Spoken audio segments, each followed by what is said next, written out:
بسم اللہ الرحمن الرحیم والصلاة والسلام علی اشرف المرسلین المبعوث رحمة للعالمین۔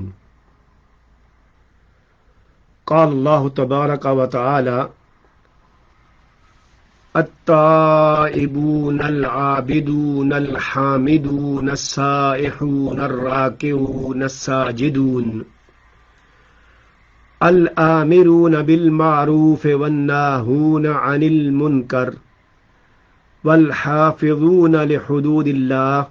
وبشر المؤمنین۔ صدق اللہ العظیم۔ اللہم صلی علی سیدنا و مولانا محمد وعلی آل سیدنا و اصحاب سیدنا و مولانا محمد وبارک وسلم۔ معزز سامعین و ناظرین، یہ جو آیت کریمہ میں نے تلاوت کی ہے یہ سورہ التوبہ کی آیت نمبر 112 ہے۔ اس میں اللہ کریم نے مومنین کی صفات بیان کی ہیں اور ان کی علامات ہیں، اور صفات کے بعد جو ان صفات کے حامل ہیں ان کو خوشخبری سنائی ہے۔ آیت کریمہ کو ہم سمجھنے کے لیے پہلے اس کا ترجمہ پڑھتے ہیں، اس کے بعد پھر اس میں مومنین کی بیان کی گئی جو چند صفات ہیں ان کو ہم سمجھنے کی کوشش کریں گے۔ ارشاد باری تعالی ہے: التائبون الحامدون السائحون الراکعون الساجدون الآمرون بالمعروف والناہون عن المنکر والحافظون لحدود اللہ وبشر المؤمنین۔ یہ مومنین جنہوں نے اللہ سے اخروی سودا کر لیا ہے، توبہ کرنے والے، عبادت گزار، اللہ کی حمد و ثنا کرنے والے،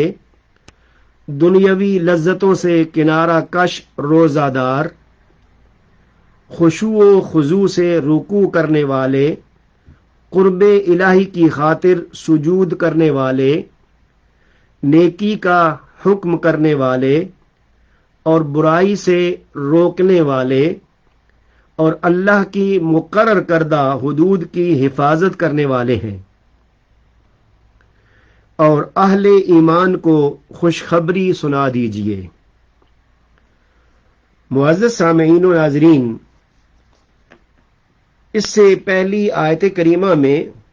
اللہ کریم نے بیان فرمایا تھا کہ اللہ کریم نے مومنوں کی جانوں کو جنت کے عوض خرید لیا ہے۔ اب اس آیت کریمہ میں ان مومنین کی صفات بیان کی ہیں، چنانچہ اس آیت کریمہ میں بیان کی گئی مومنین کی صفات، ان کو سن کر اور پڑھ کر ہمیں اپنا محاسبہ کرنا چاہیے کہ کیا ہم ان صفات کے حامل ہیں۔ اگر نہیں ہیں تو ہمیں ان صفات کو اختیار کرنا چاہیے۔ پہلی صفت جو اللہ کریم نے بیان فرمائی ہے وہ یہ ہے: التائبون، کہ وہ توبہ کرنے والے ہیں۔ توبہ سے مراد یہ ہے کہ مومنوں کی شان اور علامت یہ ہے کہ وہ گناہوں سے توبہ کرتے ہیں، یعنی اللہ کی طرف رجوع کرتے ہیں، معصیت الہی سے توبہ کرتے ہیں، رجوع کرتے ہیں، اس کو ترک کر دیتے ہیں، اللہ کی نافرمانی نہیں کرتے۔ تو گویا توبہ کرنے والوں کو اللہ کریم نے تائبون کی صفت سے نوازا ہے، جس میں حضور نبی کریم صلی اللہ علیہ وآلہ وسلم کا فرمان مبارک ہے: کل ابن آدم خطاء وخیر الخطائین التوابون۔ اس حدیث پاک کو امام ترمذی نے روایت کیا ہے۔ آقا کریم کا فرمان ہے کہ ہر انسان خطا کار ہے اور سب سے بہتر خطا کار وہ ہے جو کہ اللہ کی بارگاہ میں توبہ کر لے، گناہ کرنے کے بعد رجوع کر لے، نافرمانی کرنے کے بعد اس سے معافی مانگ لے۔ دوسری صفت ہے العابدون، اس سے مراد عبادت گزار۔ اب عبادت اللہ کریم کا خاص حق ہے، اور عبادت کے لیے ہی اللہ کریم نے ہمیں اور تمام انسانوں کو پیدا کیا ہے۔ چنانچہ پیدائش سے لے کر جب انسان مکلف ہوتا ہے، عبادت کے قابل ہوتا ہے، اس وقت سے لے کر موت تک انتہائی عجز و انکساری اور تذلل سے، عاجزی سے، تواضع سے اللہ تعالی کی عبادت کرنے والوں کو اللہ کریم عابدون فرما رہے ہیں۔ اور اللہ کریم نے عبادت کا حکم دیا ہے سورہ الحجر میں، وَاعْبُدْ رَبَّكَ حَتَّى يَأْتِيَكَ الْيَقِينُ، کہ آپ اپنے رب کی عبادت کریں یہاں تک کہ آپ کو اجل آ جائے۔ تو گویا ایک مومن انسان جو ہے اس کی علامت اور صفت یہ ہے کہ وہ ایمان لانے کے بعد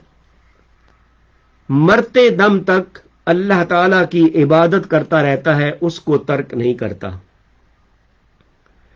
اس کے بعد اللہ کریم نے تیسری صفت بیان کی الحامدون، کہ مومنوں کی صفت اور علامت یہ بھی ہے کہ وہ اللہ تعالی کی حمد و ثنا کرتے رہتے ہیں۔ اور حمد و ثنا سے مراد یہ ہے کہ ہر قسم کی اللہ تعالی کی کبریائی، بڑائی، عظمت کو بیان کرنا اور اس کو اقرار کرنا، تسلیم کرنا، یہ حمد ہے۔ اور اس کی صفت یہ ہے کہ ہر حال میں مومن کو چاہیے کہ وہ اللہ تعالی کی حمد و ثنا کرتا رہے، خواہ اس کا حال دنیاوی اعتبار سے، مادی اعتبار سے، مالی اعتبار سے اچھا ہو یا وہ غریب ہو، صحت مند ہو یا بیمار ہو، ہر حال میں وہ اللہ تعالی کی حمد و ثنا کرتا رہے۔ چونکہ حضور نبی کریم صلی اللہ علیہ وآلہ وسلم کے بارے میں حضرت ابو ہریرہ بیان کرتے ہیں کہ آپ دعا فرماتے تھے کہ اے اللہ، تو مجھے علم عطا کر، وہ جس سے مجھے نفع ہو، اور مجھے نفع آور علم عطا کر اور میرے علم کو بڑھا دے، اور اسی طرح مجھے ہر حال میں حمد و ثنا کرنے والا بنا۔ تو گویا مومن کی علامت یہ ہے کہ وہ ہر حال میں اللہ تعالیٰ کی حمد و ثنا کرتا ہے۔ معزز سامعین و ناظرین، اس کے بعد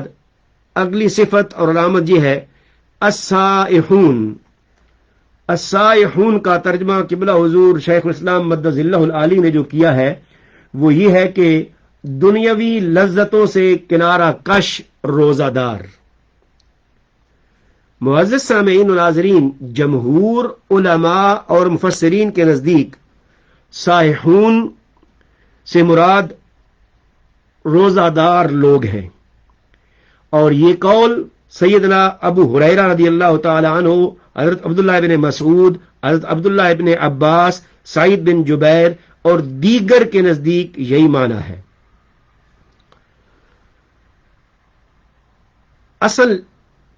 لغوی اعتبار سے ساحے اور سیاح کا معنی ہے زمین میں سفر کرنے والا، اسی سے سیر و سیاحت ہے، یعنی زمین میں سفر کرنا، دیکھنا۔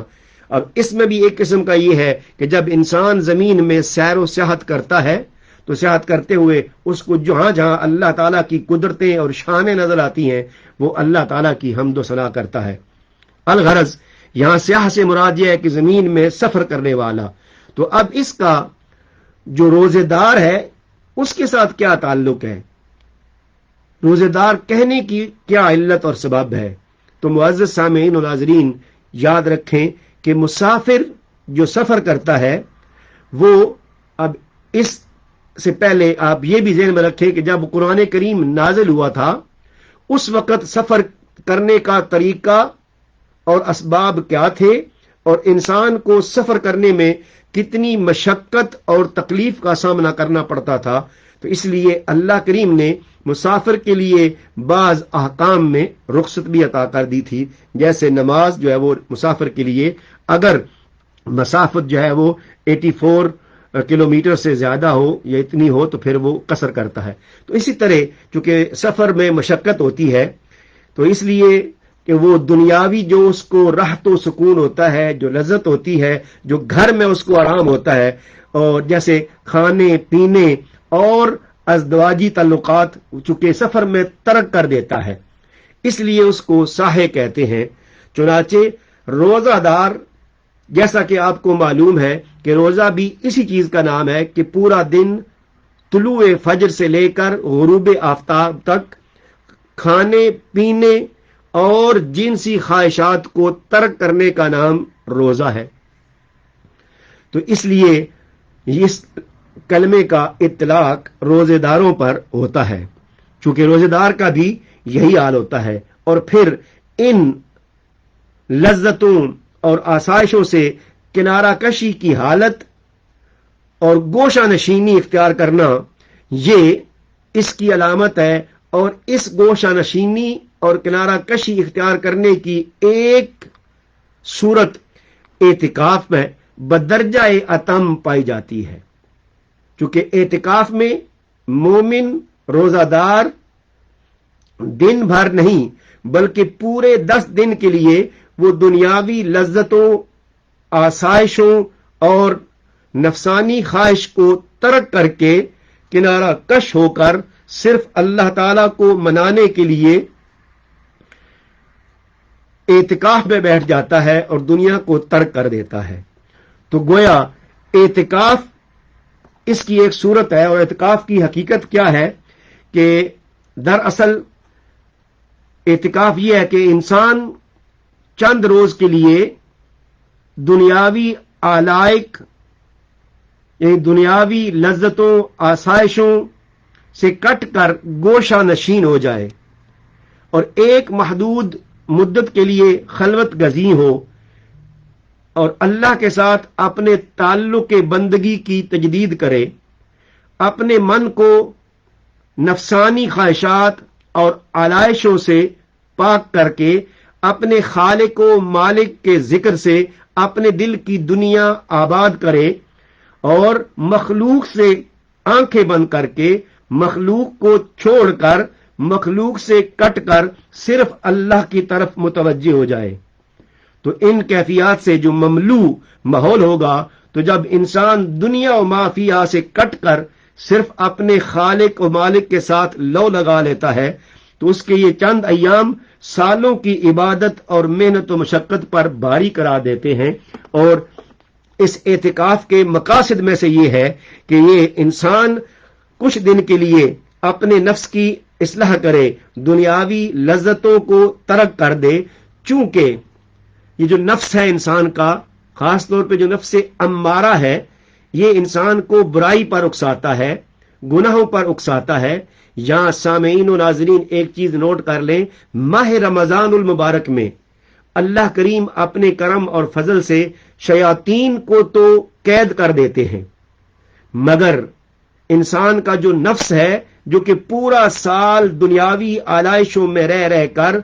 نفس امارہ بن جاتا ہے، جو اس کو برائی پر اکساتا ہے، یہ ماہ رمضان میں بھی انسان کے ساتھ ہوتا ہے.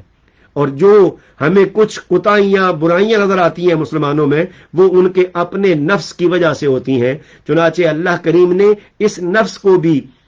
پاک کرنے کے لیے، اس کا تزکیہ کرنے کے لیے، اس کا تصفیہ کرنے کے لیے یہ 10 دن جو ہے اعتکاف بیٹھنے کا جو ہے وہ ہمیں حکم دیا. اور حضور نبی کریم صلی اللہ علیہ وآلہ وسلم جب سے روزے فرض ہوئے تھے ہر سال یہ اعتکاف فرماتے تھے، اور آخری سال میں آپ صلی اللہ علیہ وآلہ وسلم نے تو یہ اعتکاف بھی 20 دن کا فرمایا تھا. اب اس کا مقصد یہ ہے کہ انسان اپنے خالق اور مالک کے ذکر سے اپنے دل کو آباد کرے، مجاہدہ کرے، ریاضت کرے، عبادت کرے، اللہ تعالیٰ کی اطاعت کرے، بندگی کرے اور حضور نبی کریم صلی اللہ علیہ وآلہ وسلم کی اتباع اور سنت میں اللہ تعالیٰ کو منانے کی کوشش کرے۔ تو اس لیے اعتکاف بہت افضل چیز ہے، ماہ رمضان میں یہ ایک نعمت ہے۔ اس کے علاوہ اعتکاف کی فضیلت بھی حضور نبی کریم صلی اللہ علیہ وآلہ وسلم نے مختلف انداز میں بیان کی ہے۔ یہ اصلاح نفس کے ساتھ ساتھ انسان کو اور بھی انعامات عطا کرتا ہے۔ اب نفس کے اعتبار سے کہ نفس کیا ہے، نفس کے حوالے سے بتا دیا کہ نفس چونکہ ان النفس لامارۃ بالسوء، کہ جو نفس امارہ ہے یہ انسان کو برائی پر اکساتا ہے، تو اس کی اصلاح تو ہوگی، لیکن اس کے ساتھ ساتھ جو اللہ کریم نے اجر دیا ہے وہ یہ، حضور نبی کریم صلی اللہ علیہ وآلہ وسلم کا فرمان عالی شان ہے، من اعتکف یوما ابتغاء وجہ اللہ جعل اللہ بینہ وبین النار ثلاثۃ خنادق کل خندق ابعد مما بین الخافقین، رواہ الطبرانی۔ حضور نبی کریم صلی اللہ علیہ وآلہ وسلم کا فرمان عالی شان ہے کہ جو شخص اللہ تعالی کی رضا اور خوشنودی کے لیے، اللہ تعالی کو راضی کرنے کے لیے ایک دن کا اعتکاف کرے گا تو اللہ تعالی اس کے اور جہنم کے درمیان 3 خندق بنا دے گا، اور ایک خندق کا جو فاصلہ ہے، جو مسافت ہے، وہ ہمارے سمجھانے کے لیے مشرق اور مغرب سے لے کر وہ خندق اتنی بڑی ہوگی، ایک خندق کا یہ فاصلہ ہے۔ تو اللہ کریم ایک دن کا اعتکاف کرنے سے اس مومن کے لیے 3 خندقیں بنا دے گا۔ تو جو مومن 10 دن اعتکاف بیٹھے گا اس کے لیے پھر اگر ہم جمع کریں تو گویا 30 خندقیں بن جائیں گی کہ اللہ تعالیٰ اس کو جہنم سے دور کر دے گا۔ معزز سامعین و ناظرین، یہ ایک استعارہ ہے کہ جو شخص اعتکاف بیٹھے گا، اعتکاف کرے گا، اللہ تعالیٰ اس سے جہنم کو دور کر دے گا اور اس کو جنت کی طرف لے جائے گا۔ اس کے علاوہ حضرت امام زین العابدین اپنے والد گرامی امام حسین علیہ السلام سے روایت کرتے ہیں، اور وہ حضور نبی کریم صلی اللہ علیہ وآلہ وسلم سے روایت کرتے ہیں کہ آقا کریم صلی اللہ علیہ وآلہ وسلم نے فرمایا، من اعتکف عشرا فی رمضان کان کحجتین و عمرتین، رواہ الطبرانی والبیہقی۔ حضرت امام حسین علیہ السلام روایت فرماتے ہیں کہ حضور نبی کریم صلی اللہ علیہ وآلہ وسلم نے فرمایا کہ جو شخص ماہ رمضان میں 10 دن اعتکاف کرے گا تو اللہ تعالیٰ اس کو 2 حج اور 2 عمرے کرنے کا ثواب عطا کرے گا۔ گویا اس کا 10 دن کا اعتکاف کرنا، ماہ رمضان میں 10 دن اعتکاف بیٹھنا، آخری عشرے میں اللہ تعالیٰ کی رضا اور خوشنودی کے لیے حضور نبی کریم صلی اللہ علیہ وآلہ وسلم کی اتباع میں اعتکاف کرنا 2 حج کرنے اور 2 عمرے کرنے کے برابر ہے۔ معزز سامعین و ناظرین، یہ اللہ تعالیٰ کا بہت بڑا انعام ہے امت محمدی صلی اللہ علیہ وآلہ وسلم پر۔ تو ہمیں اس ماہ رمضان المبارک میں اعتکاف کرنا چاہیے، چونکہ یہ سنت نبوی ہے اور اس کا بہت بڑا اجر عظیم ہے۔ اب اس کے بعد آگے اللہ کریم نے جو صفات مومنوں کی بیان کی ہیں وہ بیان کی ہیں کہ وہ رکوع کرنے والے ہیں اور سجدہ کرنے والے ہیں، اور یہ بھی مومنوں کی علامت ہے۔ اس سے مراد نماز ہے، کیونکہ رکوع بھی نماز کے ساتھ خاص ہے اور سجدہ بھی نماز کے ساتھ خاص ہے۔ کہ مومن کی علامت یہ ہے کہ وہ دائمی طور پر باقاعدگی سے نماز ادا کرتے ہیں، حالت رکوع میں بھی ہوتے ہیں اور سجدے بھی کرتے ہیں، اور یہ اس کی خدائی اور اس کے معبود ہونے کا اعتراف ہے۔ اس کے بعد اگلی صفت یہ ہے کہ مومن کی شان یہ ہے کہ وہ نیکی کرنے کا حکم دیتے ہیں لوگوں کو، یعنی خود بھی توبہ کی، عبادت کی، اللہ کی حمد و ثنا کی، اعتکاف کیا اور دنیاوی لذتوں سے کنارہ کشی کر لی، روزہ رکھا، نمازیں ادا کی، رکوع کیے، سجدے کیے، تو جب یہ سارا کچھ خود کر لیا، یعنی اس کا مطلب یہ ہے، ایک مفہوم یہ بھی ہے کہ پہلے خود عمل کیا، اس کے بعد پھر دعوت کا کام دیا کہ نیکی کا حکم دیا تاکہ دوسرے لوگ بھی اس سے عمل کریں، نیکی کریں، اور اس کے بعد برائی سے منع کرتے ہیں، برائی سے منع کرتے ہیں، یہ بھی مومن کی علامت ہے۔ اور اس کے حوالے سے جو ہے وہ خود برائی سے رکتے بھی ہیں، برائی ترک کرتے ہیں۔ اگلی صفت ہے والحافظون لحدود اللہ، کہ وہ جو مومن ہے وہ اللہ تعالی کے جو حدود ہیں ان کی حفاظت کرتے ہیں۔ معزز سامعین و ناظرین، چونکہ اللہ تعالیٰ کے جو احکام ہیں مکلف پر وہ بہت زیادہ ہیں، ان کو ہم دو قسموں میں تقسیم کریں تو ایک یہ ہے کہ عبادات اور دوسرے معاملات، جیسے نماز، روزہ، حج، زکوٰۃ وغیرہ یہ عبادات ہیں، اور معاملات جیسے خرید و فروخت، نکاح، طلاق وغیرہ جن چیزوں سے اللہ تعالیٰ نے منع کیا ہے وہ ممنوع ہے۔ تو اس طرح جن چیزوں سے منع کیا ہے اس میں کسی بے گناہ انسان کو قتل کرنا، چوری کرنا، ڈاکہ ڈالنا، شراب نوشی کرنا، جھوٹ بولنا، زنا کرنا وغیرہ، یہ اللہ کریم نے منع کیا ہے، اور یہ تمام امور اللہ تعالی کی حدود ہیں جن کا اللہ تعالی نے حکم دیا ہے، ان پر مکمل طور پر عمل کرنا جیسے عبادات، اور جن چیزوں سے اللہ کریم نے منع کیا جیسے حدود باز رہنا، یہ اللہ تعالیٰ کی حفاظت کی حدود ہے۔ اور مومن کی شان یہ ہے کہ وہ تمام امور میں اللہ تعالیٰ کی بیان کردہ حدود اور اوامر کی تعمیل کرتا ہے۔ دوستو بزرگوں، اللہ سے دعا ہے کہ وہ ہمیں ان صفات کا حامل بنائے، کیونکہ جو مومن ان صفات کا حامل ہوگا تو اللہ کریم نے آیت کریمہ کے آخری کلمات میں وبشر المؤمنین، کہ اہل ایمان کو خوشخبری سنا دیجئے کہ جو عبادت گزار ہوں، توبہ کرنے والے ہوں، حمد کرنے والے ہوں، روزے رکھنے والے ہوں، رکوع کرنے والے ہوں، سجدہ کرنے والے ہوں، نیکی کا حکم دینے والے ہوں، برائی سے منع کرنے والے بھی ہوں، خود رکنے والے بھی ہوں، اور اللہ تعالیٰ کی حدود کا خیال رکھنے والے ہوں، تو پھر ان مومنوں کے لیے